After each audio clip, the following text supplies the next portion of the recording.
दोस्तों, अमेरिका पहुंचे थे नेतन्याहू। डोनाल्ड ट्रंप के मुलाकात के बाद एक पत्रकार ने पूछ लिया था, न्यूयॉर्क के होने वाले मेयर आपको जेल भेजना चाहते हैं क्योंकि आप आईसीसी की तरफ से वारंटी हैं, यानी युद्ध घोषित किए गए। तो ये कहते हैं मुझे किसी बात का डर नहीं, मैं तो ट्रंप से मिलने आया हूं। चलिए, ट्रंप से तो मिल लेंगे, लेकिन अब और पश्चिमी देशों का क्या करेंगे? जी हां, अब पश्चिमी देश ने ऐलान कर दिया है कि उनके देश में अगर ट्रंप या फिर उनके सहयोगी आते हैं जिनके खिलाफ आईसीसी का वारंट जारी है, तो उनके ऊपर प्यार दुलार नहीं बरसाया जाएगा, उनका भव्य स्वागत नहीं होगा, बल्कि पहली फुर्सत में गिरफ्तार कर लिया जाएगा। यानी नेतन्याहू के लिए दुनिया और इस पूरी दुनिया की जमीन अब कम पड़ने लगी है। इसी के साथ आपको दिखाऊंगा, एक तरफ स्पेन जैसा देश है तो एक देश ऐसा भी पश्चिमी है जिसने साफ तौर पर नोबेल पुरस्कार की बात कहने लगे इजराइल के लिए। क्यों? क्योंकि उन लोगों का मकसद, उन लोगों का एजेंडा मिडिल ईस्ट में इजराइल पूरा कर रहा है। इन सब के बीच किम जोंग उन की भी एंट्री हुई, जिसने अमेरिका की सारी हेकड़ी और अकड़ निकाल दी है। तो आपको दिखाऊंगा यमन की तरफ से किया गया वो सटीक प्रहार जिसने इजराइल और अमेरिका दोनों की जान हलक में अटका दी। नमस्कार, मैं हूं प्रज्वल गौतम और आप देख रहे हैं the live TV. The live TV, सच सबसे आगे। शुरुआत करने जा रहा हूं खबर के साथ। देखिए, Spain officially announce it will prosecute Netanyahu and Israeli leaders in its domestic court for committing war crime. उन्होंने कहा कि स्पेन ने कहा है, बकायदा ऑफिशियली अनाउंस हो गया। ये केवल किसी एक नेता का बयान नहीं है जो इजराइल को पसंद नहीं करते या फिर बेंजामिन नेतन्याहू को पसंद नहीं करते, वो लोग नहीं है। ये वो लोग हैं जो ऑफिशियली, मतलब उन्होंने सरकार की तरफ से ऐलान हुआ है, वो प्रोसिक्यूट करेंगे, यानी मामला दर्ज करेंगे नेतन्याहू और इजरायली लीडर्स के खिलाफ कोर्ट में, क्योंकि उन्होंने वॉर क्राइम किया है। इसे लेकर एक ल्यूजन वॉल्फ है, उन्होंने कुछ लिखा है। ज़रा मैं इंग्लिश में है, हिंदी में जरा ट्रांसलेट करके बताता हूँ उनके खिलाफ क्या उन्होंने क्या लिखा है। उन्होंने कभी नहीं सोचा था, they never thought Spain would be the first to break ranks. उन्होंने कभी नहीं सोचा कि स्पेन सबसे पहले अपनी जो ये पूरे के पूरी सीमाएं बनाई गई हैं उनको तोड़ देगा, अपने रैंक्स को तोड़ेगा। बंद दरवाजों के पीछे ईयू के राजनयिकों के हफ्तों पहले दी गई चेतावनी, अगर कोई पहले आवेदन करता तो प्रतिक्रिया के लिए तैयार न। स्पेन ने सिर्फ आवेदन ही नहीं किया बल्कि लात मार के उस दरवाजे को खोल दिया। अब देखिए कैसे प्रोसिक्यूट किया जा रहा है तमाम चीज़ें। अब आप अंदाज़ा लगा सकते हैं कैसे चीज़ों को अब छोटी पड़ती जा रही है दुनिया नेतन्याहू के लिए। मैंने बहुत पहले इस बात को कहा था, तकरीबन 1.5-2 महीने पहले भी मैंने आपको दोहराया था कि ऐसा नहीं है कि इजराइल के में रहने के लिए, पहले इजराइल से बाहर जाएंगे तो एक एक करके कई देश हैं जो अब आईसीसी की मान्यता दे रहे हैं और आईसीसी के नाम पर वो नेतन्याहू के खिलाफ कार्रवाई करने के लिए तैयार है।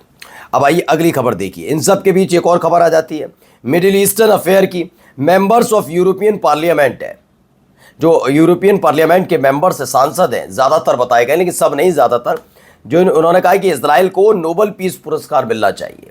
जो जिसकी ललायत है डोनाल्ड ट्रंप, वो कह रहे हैं ये ईयू के मेंबर कि इजराइल को मिल जाना चाहिए। क्यों?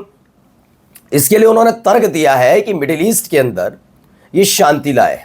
इन्होंने जो वहाँ के बुरे लोग थे, बुरे देश हैं, उनके खिलाफ खड़े हुए और तमाम चीज़ें। जबकि इसको उलट कर देखिए तो आप पहचानेंगे ऐसा नहीं है। मिडिल ईस्ट के अंदर पश्चिमी देशों के एजेंडे को पूरा करने के लिए गढ़ बना हुआ है, उसका नाम है इजराइल।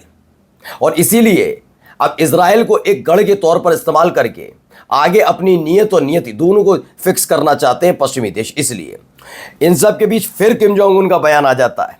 वो कहते हैं ये ट्रंप जो है ना, पिछले 1 महीने से एक ही बात दोहरा रहे हैं, 1 हफ्ते में सीज फायर गजा में, 1 हफ्ते में सीज फायर गजा में, 1 हफ्ते में सीज फायर गजा में। उन्होंने साफ साफ लफ्जों में कहा कि आदमी ट्रंप फिर भी अभी वह युद्ध अपराधी नेतन्याहू से गर्मजोशी से मिल रहे हैं। एक तरफ कह रहे हैं 1 हफ्ते में भी हो जाएगा सीज फायर, 1 महीने से कह रहे हैं, और मिल जाते किससे? युद्ध अपराधी से मिलते हैं नेतन्याहू से। कहा? व्हाइट हाउस में। युद्ध समाप्त करने के लिए नहीं, बल्कि इस पूरे खेल पर कंट्रोल करने के लिए। उन्होंने कहा यह आदमी बेहद बेशर्म है जो लोगों की, दुनिया की भावना से खेलता है। आइए एक वीडियो पहले मैं आपको दिखाने जा रहा हूं, जरा ये वीडियो देखिए।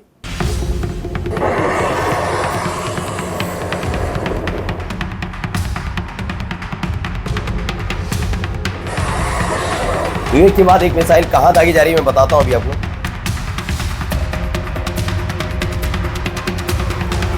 ये देखिए,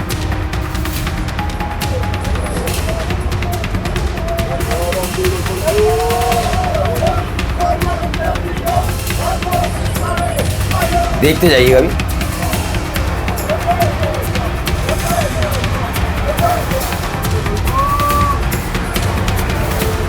ये देखिए उस पर इस तरह के यहाँ पर मिसाइल गिरी थी,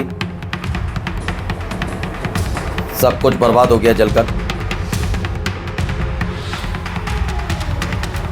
हालत क्या हो गई शिप की खुद देखिए। उसके बाद पूरी दुनिया ने देखा भी कैसे ये शिप डूबता चला गया।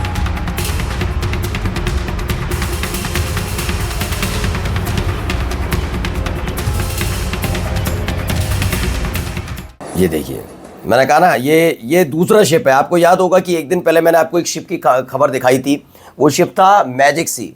अभी एक दिन पहले ही आपको हमने खबर दिखाई एटर्निटी सी। तो एटर्निटी सी पर कुछ ऐसे हमला हुआ था। जी हाँ, ये दूसरा शिप है एटर्निटी सी, उसका ये फुटेज है। तो अब देखिए इसको लेकर अब दावा क्या किया जा रहा है। नॉर्थ कोरिया ने यमन के लोगों को, यमन की सेना को और हुती लड़ाकों को सैल्यूट किया है। उन्होंने कहा कि बहुत बहुत उन्होंने शाबाशी दी है कि भाई यमन ने जो किया वो शायद कोई नहीं कर पाया। उन्होंने कहा वाकई खोलकर फ़िलिस्तीन के लोगों का के लिए लड़ाई लड़ी फ़िलिस्तीन, क्योंकि अपना तो लेना देना हुती लड़ाकों को कुछ नहीं है। उन्होंने कहा कि गज़ा के लिए, फ़िलिस्तीनियों के लिए लड़ रहे हैं, जस्टिस के लिए लड़ रहे हैं, ये वाकई तो ये एक शाबाशी के तौर पर है नॉर्थ कोरिया ने। अब आइए, the world will witness the greatest change in the middle east, the Yemeni army. उन्होंने कहा है, एक धमकी मान लीजिए, सलाह मान लीजिए, चेतावनी मान लीजिए, जो मानना मानिए। उन्होंने कहा ये दुनिया गवाह रहेगी कि कैसे मिडिल ईस्ट बदल गया। अब एक बड़ी खबर मिडिल ईस्टर्न अफेयर की है नया। बोथ हिजबुल्लाह लेबनान और IRGC इन ईरान और हुती लड़ाके in Yemen are on a very high alert and readiness in preparation for an Israeli strike. बताया गया है कि इजराइल एक बड़ी स्ट्राइक करने जा रहा है। किस पर ये कंफर्म नहीं है। ईरान पर भी कर सकता है, मुझे उम्मीद नहीं लगती ईरान पर करके वो फिर से कोई बड़ा रिस्क लेना चाहेगा। हाँ, हिजबुल्लाह पर उसके लिए आसान हो सकता है कि हिजबुल्लाह तैयारी तो कर रहा है, लेकिन अभी हिजबुल्लाह उस तरह से रिटिलिएट नहीं कर रहा। हुती लड़ाकों पर कर सकता है, यमन पर कर सकता है, लेकिन वो जानता है कि इसका और भीषण परिणाम होंगे। तो मुझे हिजबुल्लाह पर ज़्यादा उम्मीद लगती है, बड़ा आसानी से वहाँ हमला करके अपने आप को आत्मसंतुष्टि दे दे, लेकिन वो बात अलग है, आगे जाकर इसे और परेशानी उठानी पड़े। अब आइए, ये एक वीडियो निकल कर सामने आई है। चीन ने दुनिया के सामने क्या रखा है देखिए। तो मिसाइलों की पूरी खेप है दोस्तों जो जा रही है। कौन सी मिसाइल है, क्या है, मैं ज़रा बताता हूँ अभी आपको।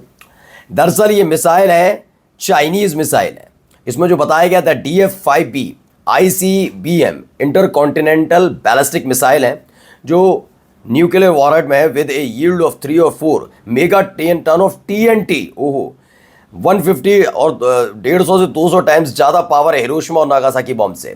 बताया गया कि ये जब अटैच होती है न्यूक्लियर वॉरहेड से, उसके बाद इतना इसमें TNT है, 3 से 4 मेगाटन TNT है, जो 150 से 200 गुना ज़्यादा पावर रखता है, ताकत रखता है, जो हिरोशिमा और नागासाकी में बम गिरा था उसके मुकाबले। यानी कितना भीषण तबाही लाएगा, आप सोचिए। इसकी रेंज बताई गई 12,000 किलोमीटर और एक्यूरेसी है 500 मीटर CEP। चलिए अगली खबर आपको दिखा रहा हूँ। ये एक तस्वीर और आई है, खबर आई है निकल कर। अभी हाल ही में आपने सुना होगा कि चीन में 5 सूरज देखे गए थे। उन्होंने कहा डिल्यूजन है, आंखों का धोखा है, तमाम बातें हो रही थी, हर कोई देख रहा था। अब खबर है कि चीन ने एक आर्टिफिशियल सन बना लिया है, आर्टिफिशियल सूरज जी। अब उसके बारे में बताया कि वो 5 गुना ज़्यादा गर्म है। 5 गुना ज़्यादा गर्म है किसके मुकाबले? जो नॉर्मल हमारा जो पूरे ब्रह्मांड का एक ही सूरज है, उसके मुकाबले 5 गुना ज़्यादा गर्म है ये आर्टिफिशियल सूरज। अब सोचिए, अगर इसका इस्तेमाल, ऐसी ऐसी चीज़ों का इस्तेमाल चीन करने लग जाए तो क्या होगा। नमस्कार।